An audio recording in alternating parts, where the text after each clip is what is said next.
This program is brought to you by Rogers Xfinity, connecting you to more of what you love. Visit Rogers.com for more details. The opinions expressed in the following programs are those of the participants and do not necessarily reflect those of Rogers Cable or Rogers TV.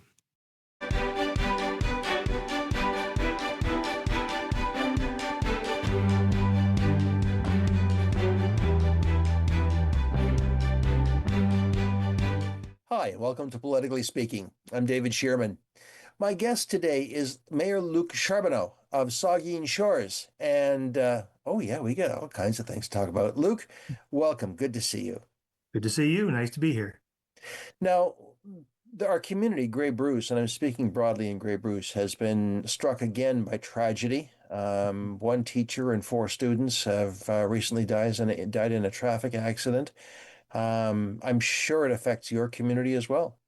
Yeah, absolutely. Yeah, well, of course, first in my capacity as Warden of Bruce County, obviously the tragedy struck students who were from Walkerton District Community School and the teacher. And so a lot of impact in that community and then throughout Bruce County, and certainly lots of folks impacted here in Saugeen Shores as well. It's just a terrible, horrible tragedy, and our hearts go out to those families and to their friends and everyone who knew them. And it's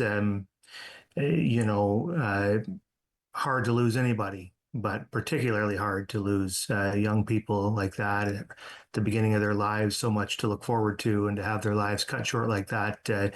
It's a lot of pain around it. A lot of communities have lowered their flags to half-mast, and I guess I just would just say that everyone across the county and here in Saugeen Shores has those folks in our thoughts at this time. Yes, indeed. Indeed. It's amazing when you sit and you realize how many circles 5 people interacted with. It's phenomenal. So certainly our sympathies go out to the family and all those affected. Mm-hmm. Absolutely. Yeah. Well, let's begin by noting that there are some changes coming to recycling in Ontario, and Saugeen Shores and Bruce County are no different. What's happening in your jurisdiction? Yeah, so the province has, for several years, been working towards implementing full producer responsibility for recycling. So what that means is the folks who produce goods are now responsible for the full life of the packaging and whatever materials might have to be landfilled or recycled. So what that means is that now it's a positive thing in some respects, because it means those producers are now picking up the cost of recycling, which will take those costs off municipal books. Up till now, the taxpayer has been paying for recycling, and so now the producers of those goods will be. So we're going to have a little extra room in our budgets. The downside is that some people, some company, particularly businesses, are going to be left behind. They have been commercial producers, commercial sources, they call them, have been left out of the full producer responsibility program. In other words, the producers don't have to pay to pick up recycling from commercial sites. So we're going to have to figure out how to deal with that. And we'll come up with a solution for that. But it also, so that's a sort of a difficulty, but it also creates opportunities with that extra money in our budgets. We can now look at perhaps doing providing new programs. One thing we're looking at in Saugeen Shores, and the county is also looking at it in other communities, is green bin organics collection. And I know other communities, I think Owen Sound is running a pilot, and I know Goderich is running a pilot. And so we're all heading in that direction. Now we have some money that might allow us to actually do that without costing the taxpayers much more. So lots of change, some issues to deal with, but I think a lot of opportunity in it as well. Mm-hmm. Yeah, it's what do they say? The only thing that is constant is change. That's right. Yeah, that's great. That's certainly true in municipal government. I'll bet. And you bear the scars. Yeah, that's right. More change every day. Seems like every day I wake up and something's changing. Right. Well, speaking of change, I caught a headline in the news in the last few weeks. Correct me. Does Rogers have a new show they've got to start covering? Cricket in Port Elgin? Well, they should. You guys should definitely get down here, get a couple of folks to sit on the sidelines and do the play-by-play on the cricket tournament we have coming up. We actually just, what was it? I guess it was 2 summers ago now, we opened our cricket pitch in Port Elgin. We have a huge, actually, it's a shock. I did not know until I went to the ribbon cutting for that, just how big the cricket community is in our community and in the region. But we have a sort of an informal league here with hundreds of members, and it's our cricket pitch is located right next to the baseball diamonds at Beaner Field in Port Elgin, and so I'm often there with my sons watching them play baseball, and that cricket pitch is busy all the time. There's always people on it. So yeah, so now there's a tournament coming up. I think the Rotary Club is involved in putting that on. So it's a great idea. It puts more use to our cricket pitch, which we like, and it also it's a sport that's growing in popularity, certainly in our community. A lot of people interested in it, and so start to have tournaments and start to have more interest. And before you know it, cricket will be as big as baseball and hockey around here. Well, let's just see if can you play cricket in snow? Probably. I don't know. I've never played cricket at all. When we did the ribbon cutting, they made me hit the ball and then run between the wickets, and it was an embarrassing scene for all involved. It wasn't. It was. But so I don't know anything about it. But who knows what you can do? Sky's the limit. Well, indeed, and with the changing population of and the growing population of Grey Bruce, that may be the next demand on recreational facilities, is our cricket pitches. And like you said, they take a large amount of space, but it's very popular. Absolutely. My only question is, do you provide the cucumber sandwiches at break time? Hey, if there's a demand for cucumber sandwiches, there'll be a business in Saugeen Shores that can fill that demand. It's a Sure. huge business opportunity. Triangle sandwiches, cucumber sandwiches, and what are they? Fascinators. And I don't know if Yeah. we're even talking about the right sport anymore, David.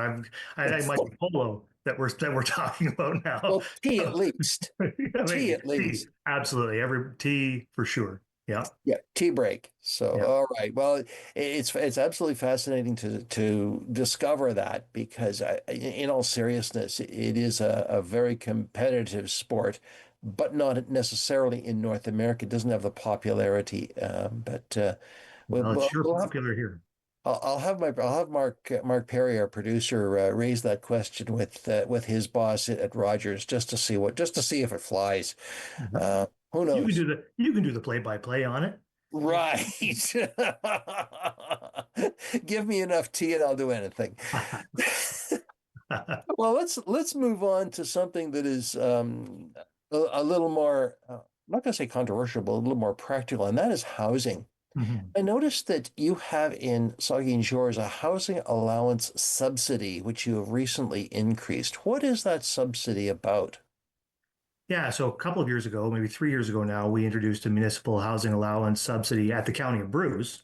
And so that provides $500 a month to minimum wage earning folks to help them to afford an apartment or a rental unit in the county. So the county created that, and the town of Saugeen Shores saw that. And we decided, well, there's one way to help people get into affordable housing in our community. We're building all sorts of rental units, but we got to do something to help people actually afford to get in them. And if we can't get enough built by the CMHC that are affordable or have them built and put on the market at an affordable rate, maybe we can take units that are on the market at market rate and subsidize those rates and help tenants get into them and afford them. So we said, all right, we're going to come up with money and we're going to contribute that to the county to boost the number of those housing subsidies they can provide. So we started with 75,000 and have increased it by 75,000 a year for the last couple of years. So now it's at $225,000, and that's subsidizing about 30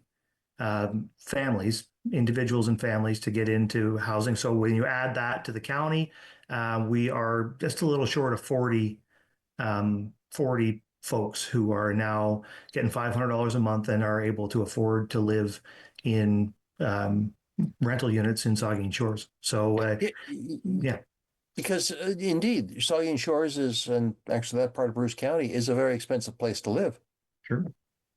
It's expensive to live everywhere, and and those we have to do a lot of different things to bring those prices down. I'm always an advocate for saying, what we have is a supply shortage. That's what's driving the cost up. So we got to build, build, build.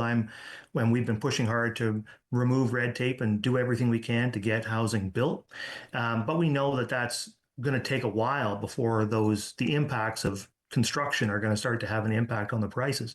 So in the meantime, we have to do other things, and one of the things we're doing is directly subsidizing rents. We just know we need to make this an affordable place to live today, as much as we possibly can, and so we're going to take what steps we can within our means to make that happen. So I'm really proud of this program. No other lower tier, at least in Bruce County, is directly subsidizing rents this way.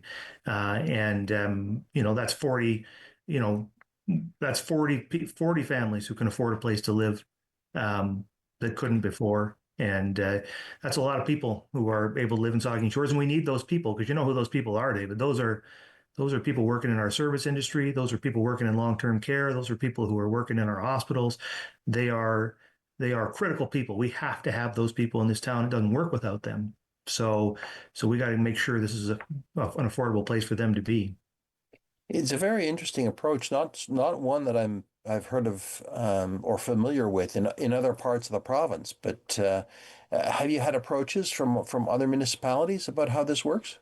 I've talked to some others who have seen it in the news, and other mayors who've given me a call to see what is going on with it. I don't know.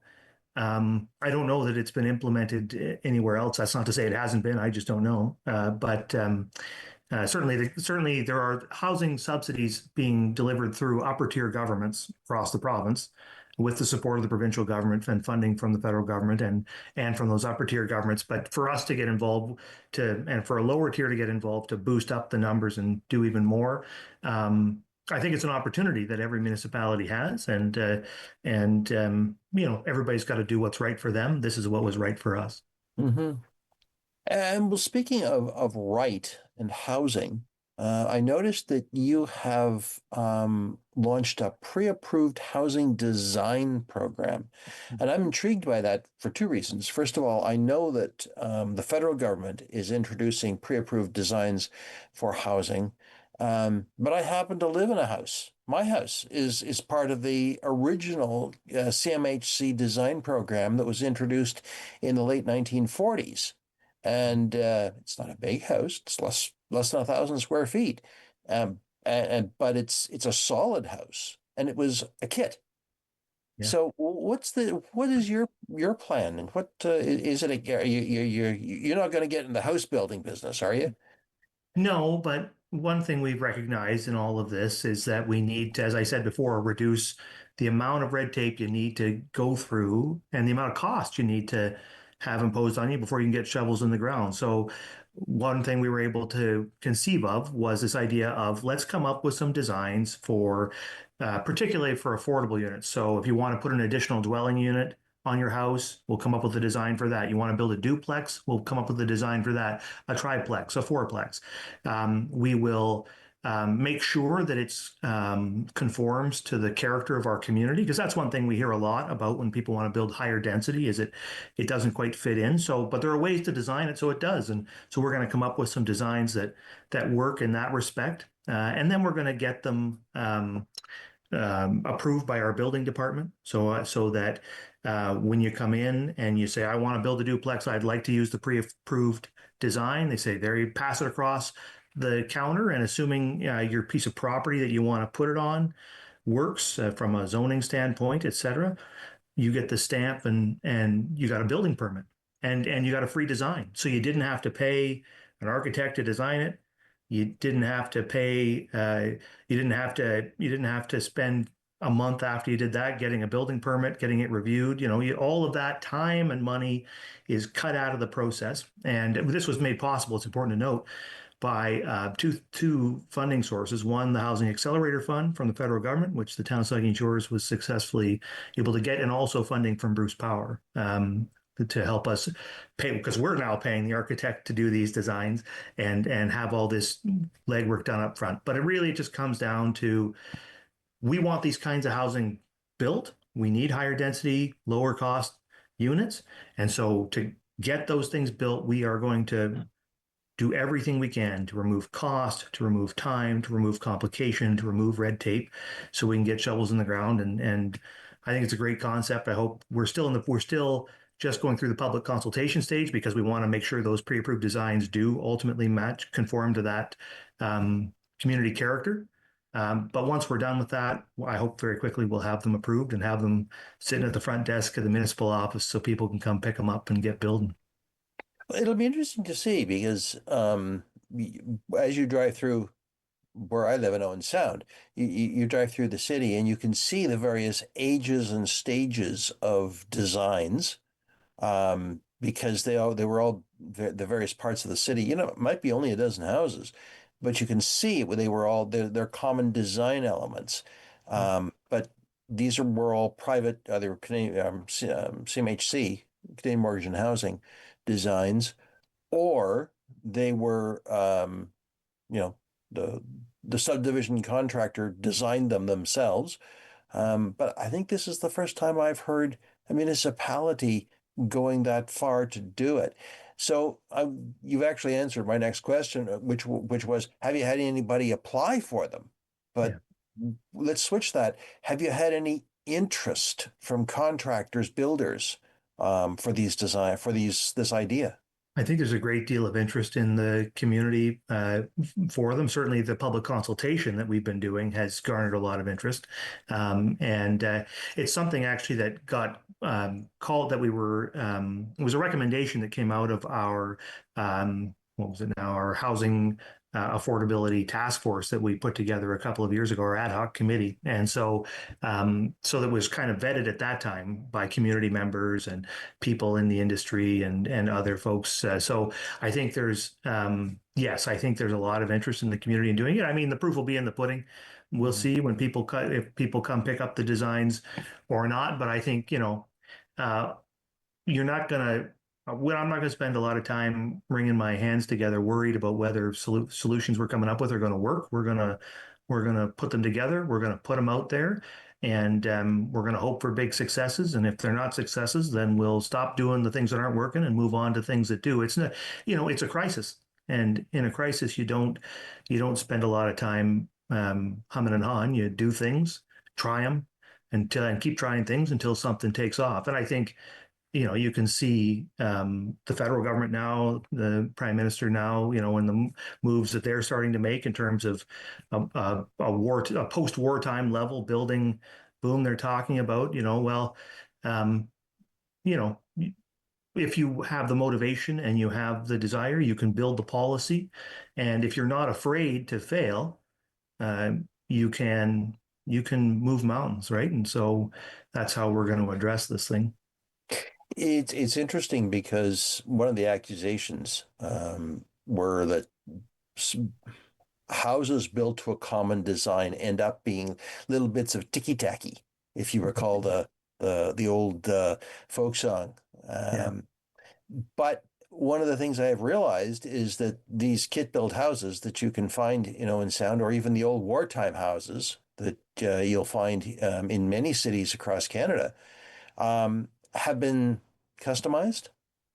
Yeah. New owners have changed taken the basic design and changed them. And I'm quite sure you'll find the same thing is true. Your basic designs will get, well, I'm going to put a tree in there, or I'm going to put, I think that not that there's anything wrong with the character of those wartime homes. I think those neighborhoods are quite beautiful, frankly. But I think what we're doing now is it's sort of at a different level in terms of the fact that we're actually trying to produce an appealing design. We want to make sure that's there. We're doing some consultation on it. We've done lots of work on the character of our community. So we're sort of imbibing all of that and trying to translate it into these designs as well. So I think we're going to have really beautiful, we're not talking about a quick, Eaton's catalog home here. We're talking about housing that's purpose built and that looks good and that matches our character and also happens to be affordable. Like, we can do those things, and And so I think I think, well, I'm never much one for judging character of neighborhoods. I think every community, every neighborhood has its own character, and none of them is bad or good. They're all just what they are. But I don't think there's any reason to worry that these designs will somehow be a step down or some kind of something that's going to be a real blight on our communities. I think it'll be exactly the opposite, frankly. It may interest you to know that those Eaton's houses, although in the U.S. they were offered, well, they were offered by Eaton's, but they were offered by Sears Mhm. under the Craftsman brand 100 years ago, Sure. are now considered historically significant. I honestly think they're cool. They are I like actually. them. I don't, if I don't, did not mean to sound like I was denigrating them. I think I think they're great, and I think Mhm. they're cool neighborhoods. Yeah, There's nothing that nobody should be ashamed to live in a neighborhood like that. They're beautiful. because hey, may end up living in a classic home. You never Yeah, know. absolutely. Yeah. Yeah, that's right. Yeah, the price is going up. You just raised the price on all of them right there. Exactly. Exactly. Well, another question I wanted to ask you because we're coming into that season, and that is AMO, which is in Ottawa this year. And you are at this point, usually municipal councils are considering what delegations they want to propose to AMO and whether they will get accepted or not. What's on the what's hot in that area in Saugeen Shores Well, and we have Bruce quite a County? Yeah, there's quite a few things that as you noted, it's the season, so they're starting to put together delegation requests, which sort of is the basis upon which what that sort of tells you what your advocacy priorities are, right? So both at the county and at the town, we're working on that. So at the county level, court security continues to be an issue in the and the state of the court in Walkerton. I think our primary goal is to ensure that there continues to be a courthouse in Walkerton, but we believe that the province needs to invest there. It's their court. It's our building. It's the county's building, but it's their court, and so we want them to invest there. We want them to upgrade the court and make sure it works well, and make sure there continues to be a good quality court in Bruce County. So that's an advocacy priority. We are. Both the town and the county major issue, of course, is large scale energy projects and how we are going to accommodate those, both in communities like Port Elgin and Kincardine and across the county where there are significant impacts on infrastructure. So we think the province needs and the federal government need to be partners at the table and make sure they're recognizing that impacted communities are given the resources they need to be, we strongly want to have those projects happen. We support those projects, and and they're good for our community. But we worry that if we don't have the schools, if we don't have the hospitals, if we don't have the roads and the bridges and the water treatment and you name it, that those projects won't be able to be successful, and we want them to be. So we're there all the time talking to the province and the federal government about the investments they need to make to help us help us to make sure that that's being planned for and thought about. I guess, we're talking, there's healthcare, long-term care is a major issue with the county.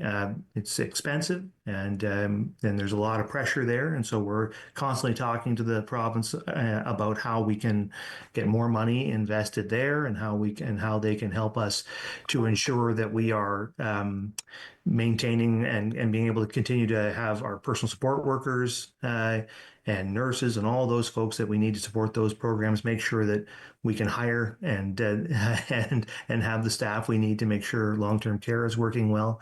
So there's a lot of priorities, and we're working. And of course, we're also because AMO is in Ottawa this year, we'll be talking to the federal government as well about those same issues. It's a good opportunity to get in front of both levels of government. So we're working on all sorts of different priorities there, and I anticipate it'll be a busy few days of of meeting after meeting after meeting, which is good. It's we want to make good use of our time while we're at those conferences.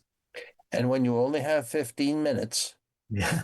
Well, a lot of the good stuff in those conferences is done on the sidelines, right? In the hallways and, and not only talking, and it's important to remember, it's not only about talking to those other levels of government, but most importantly, talking to your colleagues from across the province, right? Talking to other municipalities and hearing about what they're doing and just catching up with folks and making those connections. The connections that I've now been in municipal government almost 20 years, and the connections that I have been able to make over those years across the province make a big difference. For me, I can call on those resources when I need to, and I certainly need to more often than not. So it's a valuable time for us for sure. I recall your colleague Kenneth Clark down in Kincardine saying the exact same thing, that he went to an AMO or Roma, one of the two, and just casually introduced himself to a couple of people. And the guy said, "I want to talk to you. I'm a developer and I got houses I want to build." Well, 2 years later, they're starting to they're breaking ground. So it's those meetings that really matter, don't they? Yeah, absolutely. Yeah, no, and everybody's there. It's all of the, we've been working on ride share as a priority. And, at the Roma just in January, Uber had a big booth set up there, and we were able to make good contacts with Uber. And I've certainly been I was talking to them before that, but talking to them more since then. And it's connections that you wouldn't necessarily think are municipal connections, but they're present there, and that's our job, is to be out there coming up with making the connections that are going to help us make the community a better place. Because it's not just politicians to politicians, it's also a trade show. There's a right. trade show portion to both AMO and Roma. Yeah. So, like you said, talk to Uber, talk to whomever. That's right. Because one of the things I think that is true is that technology is continually changing around, and I'm sure your works people go to these conferences and they go, Yeah, well, and so do we, because those technological improvements improve our efficiency. They save money, right? You think about the things. It's kind of, people don't often think, nor should they, because they got better things to do. But they don't often think about the things that municipal employees are doing all the time, like going around once a year and inspecting every sign in the municipality for its reflectivity, right? Like, that's a thing you got to do, and that's something technology can do, right? So there's things like that are real cost savers, time savers, and like you say, you go to these trade shows and you see what's being done, and that's how we take these things and end up deploying them in real life and being more efficient. And with that, Luke, we got to go because we're out of time.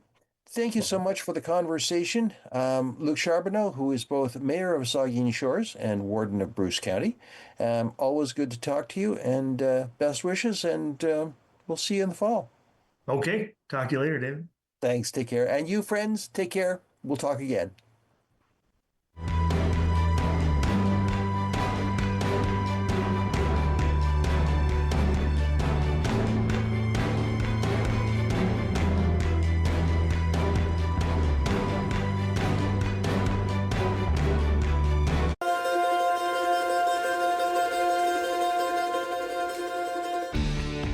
Connect with us by visiting our website or email us at comments@rogerstv.com. To see it inspires dreams. To hold it brings joy. New tears of joy. It is over 130 years old, but makes grown men feel like kids. This is what you think about as a kid. It weighs 34.5 pounds, but when lifted,